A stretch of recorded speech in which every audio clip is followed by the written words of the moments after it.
Eu quero começar esse vídeo de hoje com uma história pessoal. Durante um ano eu morei na Itália e da minha janela, da minha varanda, você podia ver ali, se você esticasse o pescoço, você conseguia ver um pedacinho de Assis, da cidade de Assis, na Itália. E eu posso dizer que ainda hoje eu tenho uma grande admiração por São Francisco de Assis. De tempos em tempos a gente ia lá, pegava o carro, viajava até Assis, que era pertinho, 20 e poucos quilômetros, passeava por lá e sempre me fascinava ver a cidade e ver os locais onde São Francisco passou, onde ele esteve, onde ele cresceu, onde ele nasceu. E teve uma vez que a gente estava andando por lá e nós nos enfiamos numa fazenda, num local que era aberto, tinha umas vinícolas, nós entramos lá e uma freira franciscana nos encontrou e veio conversar com a gente. E ela veio falar com a gente, e ela conversou com a gente em italiano, e ela dizia que dá para imaginar que nesse mesmo local onde nós estamos agora, São Francisco caminhou por aqui. E por que a imagem de São Francisco sempre me fascinou? Isso desde muito cedo, desde quando eu era adolescente. Porque você via ali naquela figura, no São Francisco, alguém que se converteu à fé cristã, e ele era um playboy, né? O São Francisco era um playboy, ele era filho de um mercador rico, ele era um bom vivant, era uma vida de prazeres, então ele vai lá e se converte, e a partir de um momento na vida dele, ele decide que ele vai ajudar as pessoas. Então ele larga uma vida de conforto, uma vida de riqueza, para caminhar junto com os pobres, junto com os leprosos. Isso me fascinava porque você via ali um indivíduo, um sujeito que realmente acreditava naquilo que pregava, naquilo que ele seguia, de tal modo que a vida dele se torna um exemplo da sua crença. Ele é alguém que olha os evangelhos, que lê os evangelhos e pratica aquilo. Não é algo da boca para fora, não é mera hipocrisia, não é mera tentativa de passar por um bom homem, por um homem justo, por um homem caridoso. Não era isso. Não era alguém que vivia da imagem disso. Era alguém que realmente acreditava e que se esforçou no seu dia a dia para seguir os passos de Jesus, que era em quem ele acreditava, que era o exemplo que ele queria seguir. E esse tipo de ato, como São Francisco fez, é claro que ele não é o único exemplo disso, não é o único caso de abnegação desse modo, de caridade extrema, de se entregar ao outro para ajudar os demais.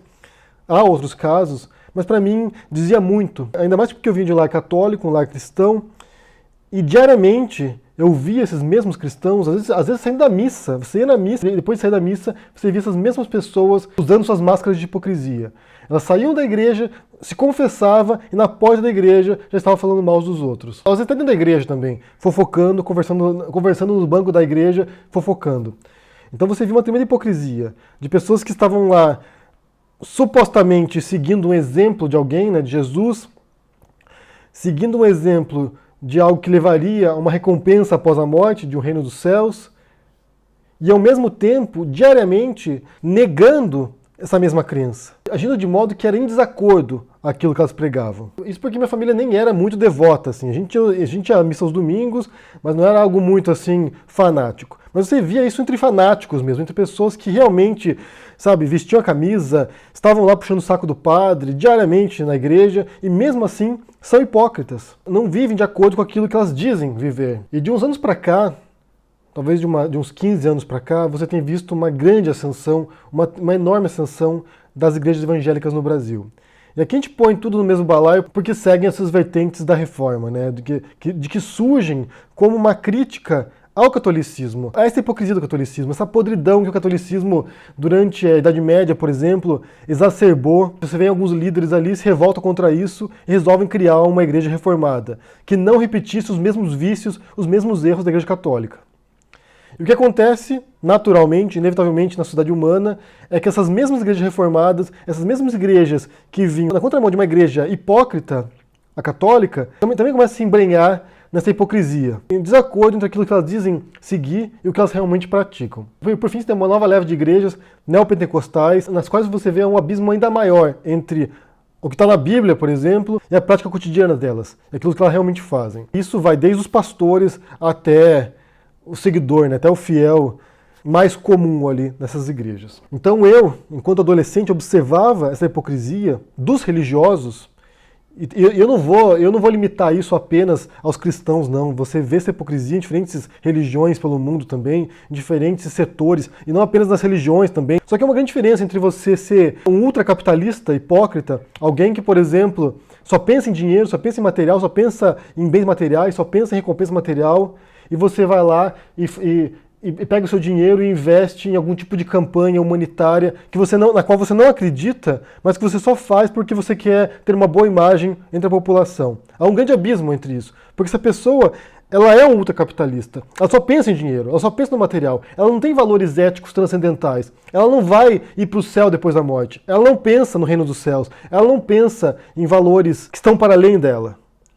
Tudo se resume a esse mundo material que ela quer obter. Então, se a pessoa utilizar o material para fazer uma campanha humanitária, mesmo sem acreditar nisso, apenas pela imagem dela, é menos hipócrita, é menos contraditório do que alguém que se diz cristão, por exemplo, e no dia a dia não pratica aquilo. Porque por mais que ela engane os demais, eu sou bom, eu sou justo, eu sou honesto, e tentar forçar essa imagem para os demais, e no fundo ela não ser essas coisas, é porque ela pode enganar as pessoas, mas ela não pode enganar o Deus que ela acredita. Então, se a pessoa realmente acredita que o Deus dela é onisciente, onipotente, onipresente, essa hipocrisia dela é uma denúncia contra ela própria.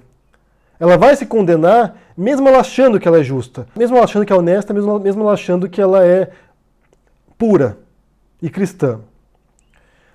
Você pode enganar as pessoas, mas você não pode enganar o Deus que você acredita. Supondo que ele exista, né? Porque se não existir, tanto o ultracapitalista quanto o cristão vão para o mesmo lugar. E o meu afastamento da religião foi justamente por causa dessa hipocrisia que eu percebi nas pessoas. Elas não praticam aquilo que elas dizem acreditar. E quando você lê os evangelhos, eu tenho a impressão que esses evangélicos de hoje, bem, os religiosos como um todo, né? Os evangélicos neopentecostais, se eles leem a Bíblia, se eles leem os evangelhos, eles não conseguem entender aquilo. Porque não é possível, gente, não é possível. Semana passada você teve a Marcha para Jesus, que é organizada pelas igrejas evangélicas, principalmente por neopentecostais. E lá estava o Bolsonaro. Porque se tem alguém que representa todos esses valores hipócritas dos cristãos, esse é o Bolsonaro. Mas a gente já vai entrar nesse ponto mais adiante. Então você teve a Marcha para Jesus. E ali você tinha reunido pessoas que têm uma compreensão do que é Jesus, do que é a missão de Jesus, do que ele veio, de acordo com os evangelhos, fazer na Terra, que é totalmente distorcida. Quando eu falei de São Francisco no começo, é porque o São Francisco me parece alguém que realmente acreditava naquilo ali e resolveu fazer da sua vida um espelho da sua crença. E quando você observa, por exemplo, certos pastores que são multimilionários, nos seus treinamentos para outros pastores, ensinam os pastores a como enganar os fiéis para ganhar mais dinheiro, para que eles deem mais, para que eles deem seus carros, para que eles deem seus apartamentos, para que eles deem aliança. Você percebe como essas pessoas, tanto os pastores, bem, os pastores são ultracapitalistas, na verdade. Eles estão no mesmo nível do cara que só quer ganhar dinheiro, quer ter carrão, quer ter apartamento de luxo e que pouco se importa com a campanha humanitária. Esses pastores, essas igrejas aí, eles são iguaizinhos ultracapitalistas. Eles não são realmente fiéis. Eles não acreditam em Deus. Embora possivelmente haja muitos pastores que entram nesse ambiente e realmente acreditam. Mas os que estão no topo ali, é muito provável que eles só queiram dinheiro. Então ensina as pessoas a ganharem dinheiro, os pastores, né, a enganarem os seus fiéis, para que eles fiquem mais e mais ricos. Para que o cara possa ir lá e construir um templo de Salomão em São Paulo. Para que ele possa ter um apartamento de luxo em Miami que tem um elevador que sobe o Lamborghini dele para dentro do apartamento. E quando você observa essa pessoa e o texto que ela diz seguir, existe um abismo intransponível. E mesmo esses fiéis que vão a essas igrejas, muitas vezes, eles vão em busca de bens materiais. Eles vão em busca de prosperidade. Eles não vão em busca de uma salvação espiritual. Eles não vão em busca de uma resposta para a vida delas, para o sentido da vida. Elas vão atrás de uma busca por bens materiais e por salvação física, para cura, para que elas resolvam problemas materiais delas, do dia a dia delas. E esse é outro desacordo entre aquilo que diz a Bíblia, que diz os evangelhos e o que essas pessoas seguem. Porque quando você lê os evangelhos, eu posso dizer que eu li os evangelhos mais de uma vintena de vezes, porque eu escrevi um livro sobre Jesus e para isso eu tive que reler os evangelhos várias vezes para poder extrair as histórias ali para esse livro. Quando você lê os evangelhos, a mensagem básica de Jesus é de desapego material, é de entrega ao outro, é de abnegação. O cristianismo é uma religião de negação de si próprio. Você abre mão dessa vida material, dessa vida terrena, você se entrega para a caridade, para que você possa, depois da morte, ter uma recompensa nos céus. Essa é a mensagem de Jesus. E essa é uma análise que é feita por muitos teóricos, inclusive do próprio Nietzsche também, que era um crítico do cristianismo enquanto tal, enquanto religião institucional. Quando você lê o Anticristo do Nietzsche, é isso que ele fala, é uma religião da negação. Você nega os seus instintos, você nega as suas emoções, você nega as suas vontades, você nega o material, o mundo físico, o mundo real, em prol de um mundo espiritual, no qual você vai ter a bem-aventurança eterna. Essa é a mensagem de Jesus. Uma mensagem apocalíptica, de fim de mundo, o mundo vai acabar, então se arrependa, seja uma pessoa boa, seja uma pessoa justa, seja uma pessoa honesta, ame o próximo, se entregue, seja abnegado, porque quem sabe, se você for um bom cristão, se você for um bom seguidor de Jesus, você pode atingir o reino dos céus. Não tem nada a ver, nada a ver em ter um Mustang na garagem, não tem nada a ver em ter um apartamento com um elevador que leva teu Mustang para dentro do teu apartamento, não tem nada a ver em ter um templo de Salomão no meio de São Paulo, não tem nada a ver com curas físicas, não tem nada a ver com material, com respostas para questões práticas existenciais do seu dia a dia. A mensagem de Jesus, quando você lê o Evangelho, né, se você realmente dedicar um tempo para ler os Evangelhos, é uma busca espiritual. E pouquíssimos cristãos realmente se preocupam com essa mensagem espiritual. E quando você vê nessa marcha para Jesus, os pastores que estavam lá e o Bolsonaro estando lá, você percebe como o cristianismo no Brasil ficou maluco. É uma coisa de doido, uma coisa que, sabe, completamente desconectada com a mensagem essencial do cristianismo. Você tem lá o Bolsonaro fazendo sinal de arma, fazendo arminha na marcha para Jesus, e que isso por si só já é uma contradição enorme com alguém como Jesus, que vem com uma mensagem pacifista, de amor ao próximo, de dar a outra face, de se sacrificar, de morrer, de ser crucificado para salvar os demais, de acordo com o que se pensa. Alguém que morre, alguém que se entrega para a morte para salvar os demais. Para mim é inconcebível pensar em cristão armamentista. Em alguém que defenda o porte de arma. Em alguém que defenda... Sério, realmente é incompreensível, é inacreditável. E você tem muitos cristãos no Brasil que fazem parte da bancada da bala. Você tem o Bolsonaro, que é o representante máximo desse cristianismo torpe e tosco e distorcido e bizarro. E depois desse mesmo palanque onde estava o Bolsonaro, você tinha pastores, por exemplo, com um chapéu lá de R$5.000, que o Bolsonaro fez o favor de tirar o chapéu e ainda jogar para a população, jogar para os cristãos lá, que vão vender esse chapéu para fazer alguma coisa com isso. Você tem pastores que foram pegos com dólar na Bíblia, com dinheiro na Bíblia. Você tem alguns pastores ali, provavelmente, que são criminosos. Então, assim, realmente é inacreditável o que aconteceu com o cristianismo no Brasil. É realmente inacreditável o que aconteceu com a crença das pessoas no Brasil. Porque se os cristãos brasileiros realmente seguissem a mensagem de Jesus, fossem como São Francisco, por exemplo, e fossem realmente caridosos, abnegados, e que amassem o próximo, possivelmente o Brasil não estava nesse estado de calamidade, de violência pública que você vê no Brasil. Porque boa parte dos criminosos são cristãos também. Você pode ter certeza disso. Foram batizados, fizeram catequese, às vezes até carrega uma correntinha com um crucifixo. O Brasil é um país no qual você ser criminoso e ser cristão não são contradições. Não é uma contradição. Você pode ser um pastor bandido e ser cristão. Inclusive eu recomendo para vocês assistirem um documentário português, deve ter disponível na internet aqui, que se chama O Segredo dos Deuses, da TV portuguesa. Procurem. Vocês vão entender o que eu estou falando aqui, desse abismo entre ética, entre espiritualidade e a prática cotidiana desses pastores. Assistam, procurem aí. O Segredo dos Deuses. Inclusive foi proibido no Brasil esse documentário aí, porque mexe com uma figura aí de uma igreja muito importante. Então procurem que vocês vão encontrar. Se os cristãos brasileiros não fossem hipócritas, o Brasil não seria esse país agora. E outra coisa que é assustadora também na mensagem desses cristãos é a da intolerância existencial do outro. Como eles se acham justos, os corretos, os bondosos, os que vão para o céu, porque eles são os corretos, mesmo sem seguir a mensagem que eles dizem acreditar, eles são os honestos, eles são os bons, eles vão para o céu. Eles atribuem todo o mal do mundo aos demais, aos que não acreditam no que eles acreditam, aos que não seguem os preceitos morais que eles acham que são os corretos. Então, eles pregam uma mensagem de intolerância, e em alguns casos até de violência, porque por mais que eles não preguem o ataque contra esses grupos, a repetição dessa mensagem de intolerância, essa mensagem de ódio, de que os outros são pecadores e que vão para o inferno, isso vai estimulando uma sensação de ódio, e vai estimulando uma sensação de que esses precisam ser extirpados da sociedade. Essa é a mensagem do Bolsonaro, por exemplo. O cristão Bolsonaro. Que ele é o justo, ele é o bondoso, e os demais devem ser extirpados. Os demais devem ir para a Venezuela, para Cuba, devem ser mortos, como ele já disse também.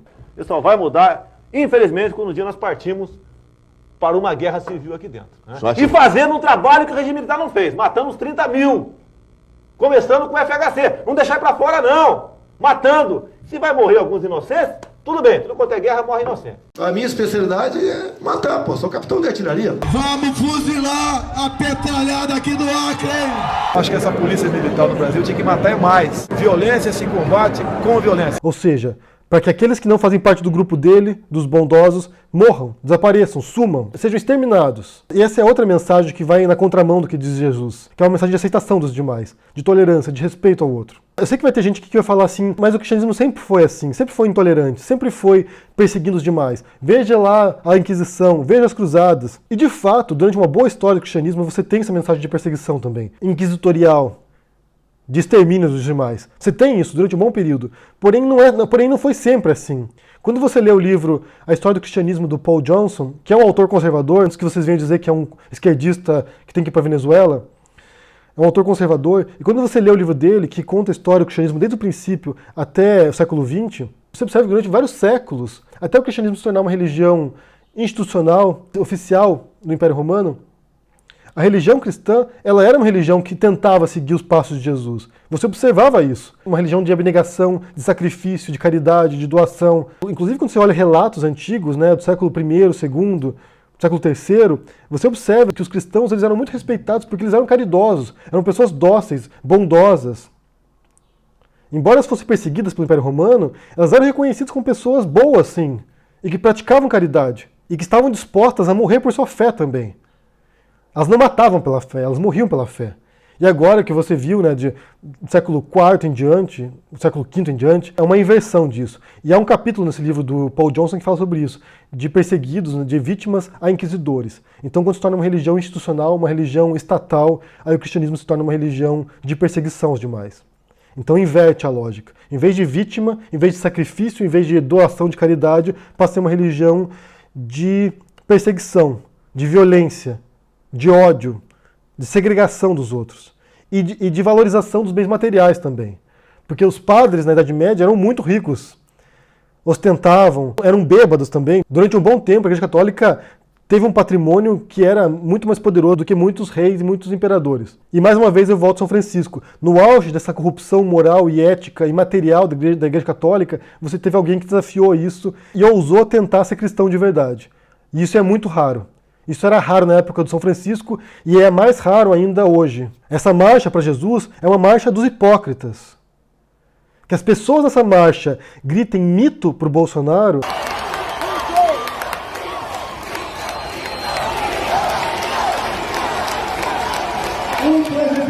Demonstra como elas não têm contato nenhum, absolutamente nenhum com Jesus.